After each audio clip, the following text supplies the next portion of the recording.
வேலூர் திமுக MP கதிர் ஆனந்திற்கு சொந்தமான Kingston பொறியியல் கல்லூரிக்கு இன்று மீண்டும் இடி அதிகாரிகள் வந்திருக்கின்றனர். இதை பற்றின மேலும் விவரங்களை எமது செய்தியாளர் பிரபு வழங்க கேட்கலாம். பிரபு, வணக்கம். விவரங்கள் என்ன பகிரலாம்?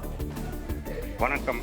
வேலூர் பாராளுமன்ற உறுப்பினர் கதிர் ஆனந்த் அவர்களுக்கு சொந்தமான கிங்ஸ்டன் பொறியியல் கல்லூரியில் மீண்டும் அமலாக்கத்துறையினர் சோதனை செய்ய வந்துள்ளனர். கடந்த வெள்ளிக்கிழமை காலை வந்த அமலாக்கத்துறையினர் வெள்ளி சனி கிழமைகளில் முழுவதும் சோதனை செய்து ஞாயிற்றுக்கிழமை அதிகாலை சோதனை முடித்தனர். சுமார் 44 மணி நேரம் சோதனை முடிந்த நிலையில் மீண்டும் இன்று தற்பொழுது அமலாக்கத்துறையினர் அங்கு வந்துள்ளனர். முன்பு சோதனை செய்த போது 2 கணினிகள் வேலை செய்யாமல் இருந்ததாகவும் அதனை சரி செய்து அதில் உள்ள டேட்டாக்களை சரிபார்க்க தற்பொழுது வந்துள்ளதாக கூறப்படுகிறது.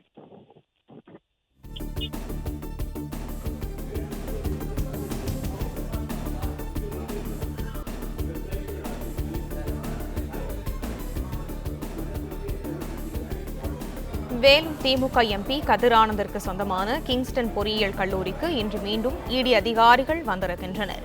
கடந்த வெள்ளியன்று கதிர் ஆனந்த் வீடு, கல்லூரி உள்ளிட்ட இடங்களில் இடி அதிகாரிகள் 2 நாட்கள் சோதனை நடத்தினர். இதனைத் தொடர்ந்து இன்று மீண்டும் இடி அதிகாரிகள் வந்திருக்கின்றனர்.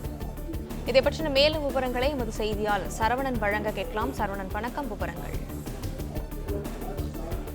வேலூர் மாவட்டத்தில் கடந்த 2019ஆம் ஆண்டு நாடாளுமன்ற தேர்தலின் பொழுது வருமான வரித்துறை நடத்திய சோதனையின் தொடர்ச்சியாக அமலாக்கத்துறை இது தொடர்பாக சட்டவிரோத பணப்பரிமாற்றம் என்ற ஒரு வழக்கை பதிவு செய்து கடந்த 3ஆம் தேதி வேலூர் மாவட்டம் காட்பாடியில அமைச்சர் துரைமுருகனுடைய வீடு, அவர் மகன் கதிர் ஆனந்த் நடத்தி வரக்கூடிய கிங்ஸ்டன் கல்லூரி மற்றும் திமுக பிரமுகரான பூஞ்சோலை சீனிவாசன் ஆகியோருடைய வீடுகளில் எல்லாம் இந்த சோதனை நடத்தப்பட்டது.